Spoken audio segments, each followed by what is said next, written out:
Subscribe now and press the bell icon. Never miss an update. कर रखा है ये कानून धीरे धीरे वापिस होंगे। ये मत सोचना कि हम बहुत लंबा अरसा ले चुके हैं और कानून वापिस नहीं हो रहे, चलो देखी जाएगी जो होगा। बिल्कुल नहीं सोचना, ये लंबा चलेगा, वापिस भी होगा, ये मेरा दावा है, आप देख लेना। अंबानी अडानी हार के घर जाएंगे। अब ये बेचारा जो है ना, इसके मुंह में छछूंदर सांप के मुंह में छछूंदर आने वाली बात हो रही है। अगर ये कानून वापिस लेता है तो अंबानी अडानी से गया, और नहीं लेता है तो किसानों से तो जा ही रहा है, वो तो आप देख ही रहे हो। लेकिन उसके बावजूद भी आने वाले समय में अगर ना करे परमात्मा 1% हम कहीं हार जाते हैं, तो हारता वही है जो दंगल में लड़ाई लड़ता है। पहलवान जब लड़ाई लड़ेगा तो एक पहलवान की हार होनी निश्चित है।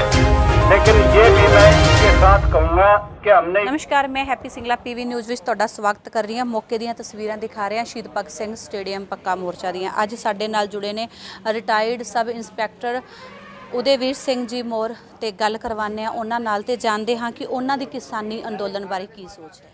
ਹਾਂਜੀ ਸਰ, ਕਿਸਾਨੀ ਅੰਦੋਲਨ ਸਿਖਰਾਂ ਤੇ ਪਹੁੰਚ ਚੁੱਕਿਆ। ਕਿਸਾਨੀ ਅੰਦੋਲਨ ਤਾਂ ਕਹਿ ਹੀ ਨਹੀਂ ਸਕਦੇ, ਜਨ ਅੰਦੋਲਨ ਕਹਿ ਸਕਦੇ ਹਾਂ, ਕਿਉਂਕਿ ਹਰ ਵਰਗ ਇਸ ਦੇ ਨਾਲ ਜੁੜਿਆ ਹੋਇਆ ਜੋ ਅਨਾਜ ਖਾਂਦਾ ਹੈ।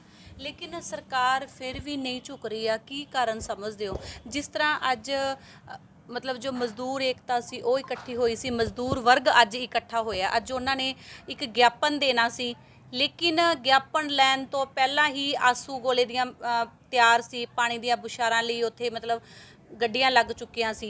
की कहना चाहोगे? देखिए, ये किसान जो है कभी ना तो हारा है ना हारेगा।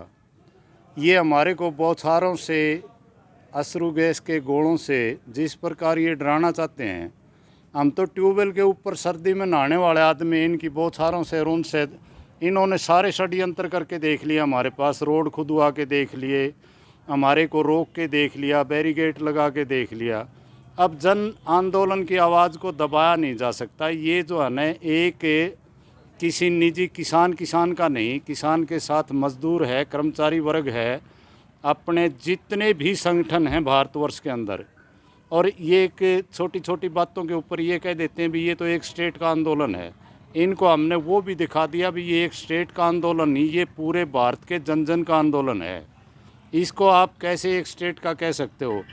बाकी रही हमारे प्रधान की बात, प्रधान को तो झूठ की जो है ना, एक ट्रक की भर्ती जो है ना सुबह आ जाती है, वो शाम तक जो है ना फेंक के और चला जाता है।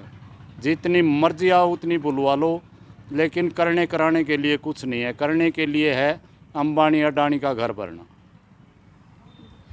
ਸਰਕਾਰ ਜਨਤਾ ਦੁਆਰਾ ਚੁਣੀ ਜਾਂਦੀ ਹੈ, ਲੇਕਿਨ ਜਦੋਂ ਜਨਤਾ ਨੂੰ ਮਿਲਣ ਦੇ ਲਈ ਹੀ ਇੰਨੀ ਦਿੱਕਤ ਆਵੇ, ਜਿਵੇਂ ਅੱਜ ਮਜ਼ਦੂਰ ਵਰਗ ਸਾਰਾ ਇਕੱਠਾ ਹੋਇਆ ਸੀ, ਲੇਕਿਨ ਮਿਲਣਾ ਤਾਂ ਬਹੁਤ ਦੂਰ ਦੀ ਗੱਲ ਸੀ, ਗਿਆਪਨ ਵੀ ਵਿੱਚ ਸੜਕ ਦੇ ਲਿਆ ਗਿਆ।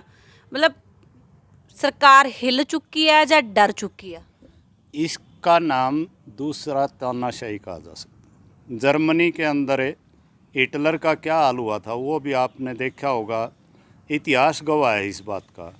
जब आदमी इतनी डिक्टेटरशिप पे उतर जाता है तो उसका हर्ष अच्छा नहीं होता कभी भी। ये मैं एक हिटलर के बारे में नहीं कह रहा, हमारे खुद के मुखिया के बारे में कहता हूँ। प्रजातंत्र के अंदर किसी भी सरकार का ज़्यादा बहुमत होना प्रजातंत्र के लिए खतरा है।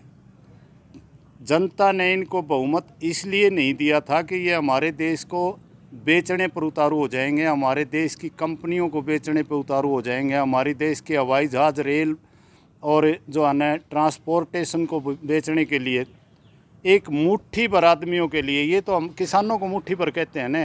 मैं ये दावे के साथ कहता हूँ पूरे भारतवर्ष के अंदर 135 करोड़ जनता, 1 करोड़ जनता के लिए जो है ना मतलब है जूझ रही है।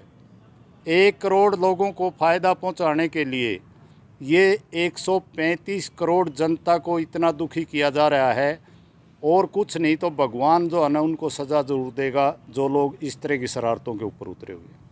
ਕਿਸਾਨੀ ਅੰਦੋਲਨ ਨੂੰ ਚੱਲਦੇ ਲਗਭਗ 4 ਮਹੀਨਿਆਂ ਦਾ ਸਮੇਂ ਹੋ ਚੁੱਕਿਆ ਸਿਰਸਾ ਦੇ ਵਿੱਚ ਪੱਕਾ ਮੋਰਚਾ ਲੱਗੇ ਨੂੰ, ਅਤੇ ਉਸ ਤੋਂ ਬਾਅਦ ਵੀ ਡੇਲੀ ਦੇਖਦੇ ਹਾਂ ਕਦੇ ਪੀਟੀਆਈ ਟੀਚਰ ਧਰਨੇ ਤੇ ਬੈਠੇ ਨੇ, ਅੱਜ ਮਜ਼ਦੂਰ ਵਰਗ ਨਿਕਲਿਆ, ਡਾਕਟਰ ਹੜਤਾਲਾਂ ਤੇ ਬੈਠੇ ਨੇ। ਕਿੱਥੇ ਕਮੀ ਲੱਗ ਰਹੀ ਆ ਵੀ ਹਰਿਆਣਾ ਦੇ ਵਿੱਚ ਹੀ ਇਸ ਤਰ੍ਹਾਂ ਹੋ ਰਿਹਾ, ਜਾਂ ਆਪਾਂ ਦੇਸ਼ ਦਾ ਹੀ ਕਹਿ ਸਕਦੇ ਹਾਂ ਵੀ ਸਰਕਾਰ ਦੀਆਂ ਕਿੱਥੇ ਕਮੀਆਂ ਨਜ਼ਰ ਆ ਰਹੀਆਂ ਨੇ ਵੀ ਹਰ ਵਰਗ ਅੱਜ ਅੰਦੋਲਨ ਮੇਨ ਹੋ ਚੁੱਕਿਆ? सबसे पहले तो मैं हमारे देश का सबसे बड़ा दुर्भाग्य ये कहूँगा कि इनको इतना पूर्ण बहुमत के साथ हमने चुन के भेजा, गलती इसमें हमारी है। ये कांग्रेस कांग्रेस कांग्रेस कांग्रेस पाकिस्तान पाकिस्तान पाकिस्तान पाकिस्तान चीन चीन चीन पुकारते थे। मुझे ये बता दें, इन्होंने बड़े अच्छे अच्छे वायदे किए थे। इन्होंने कहा था 15-15 लाख रुपए हर आदमी के जेब में आएगा, आए किसी के? इन्होंने ये कहा था कि काला धन वापस आएगा, कहीं से आया? इन्होंने ये कहा था कि देश खुशहाल होगा, आज देख लो खुशहाली आपको दिखाई दे रही है। कांग्रेस को ये बार बार कोसते रहते हैं। मैं बिल्कुल समर्थक नहीं हूँ किसी भी राजनीतिक पार्टी का, लेकिन जिस प्रकार से ये कोस रहे हैं न, 2014 में कांग्रेस जब हमारे देश की सत्ता को छोड़ के गई तो हमारी जीडीपी 8.5% प्लस थी, और आज जो है ना हमारी जीडीपी -23 है।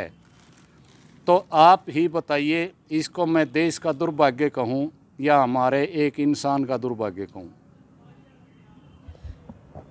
ਅੰਮ੍ਰਿਤਸਰ ਜਿਸ ਤਰ੍ਹਾਂ ਕਿਸਾਨੀ ਅੰਦੋਲਨ ਚੱਲ ਰਿਹਾ, ਨੌਜਵਾਨਾਂ ਦੇ ਹੌਸਲੇ ਵੀ ਬੁਲੰਦ ਹੁੰਦੇ ਜਾ ਰਹੇ ਨੇ। ਜਿੱਥੇ ਸਰਕਾਰਾਂ ਨੇ ਨਾਂ ਦਿੱਤਾ ਸੀ, ਪੰਜਾਬ ਦੇ ਵਿੱਚ ਨੌਜਵਾਨਾਂ ਨੂੰ ਨਾਂ ਦਿੱਤਾ ਗਿਆ ਸੀ ਉੜਦੇ ਪੰਜਾਬ ਦਾ, ਹਰਿਆਣੇ ਵਿੱਚ ਵੀ ਨਸ਼ੇੜੀ ਵਰਗ ਕਿਹਾ ਗਿਆ ਸੀ, ਲੇਕਿਨ ਅੱਜ ਯੂਥ ਅੱਗੇ ਹੈ ਇਸ ਚੀਜ਼ ਲਈ। ਲੇਕਿਨ ਕਿਤੇ ਨਾ ਕਿਤੇ ਫਿਰ ਵੀ ਇਹ ਕਮੈਂਟ ਕਸਿਆ ਜਾ ਰਿਹਾ ਵੀ ਕਿਸਾਨ ਅਨਪੜ੍ਹ ਨੇ, ਲੇਕਿਨ ਜ਼ਿਆਦਾ ਯੂਥਾਂ ਮਤਲਬ ਯੂਥ ਹੈ ਉਹ ਅੱਗੇ ਹੈ, ਪੜ੍ਹਿਆ ਲਿਖਿਆ ਵਰਗ ਵੀ, ਐਡਵੋਕੇਟ, ਹਰ ਬਿਰਾਦਰੀ ਦਾ ਸਮਰਥਨ ਹੈ। ਉਸ ਸਰਕਾਰ ਦੇ ਪੁਆਇੰਟ ਤੇ ਕੀ ਕਹਿਣਾ ਚਾਹੋਗੇ? देखो, ये मैं पहले भी बता चुका हूँ, ये एक व्यक्ति विशेष का आंदोलन नहीं है, ये एक जाति विशेष का आंदोलन नहीं है। पूरे भारतवर्ष की 36 बिरादरी, सभी कर्मचारी भाई, सभी जो है ना मध्यम व्यापारी, मुट्ठी भर जो लोग मैंने बताए, पहले भी मैं बोल चुका हूँ इसके बारे में, मुट्ठी भर लोगों के स्वार्थ के लिए जो है ना पूरे देश के हितों को दाव पे लगा रखा है। थू थू थू करता हूँ मैं ऐसी सरकार को, और मैं कहता हूँ कि भविष्य में अगर हमारे देश के उज्जवल भविष्यों का भविष्य बनना है तो इस प्रकार की सरकार दोबारा परमात्मा हमारे देश के अंदर ना आने दे।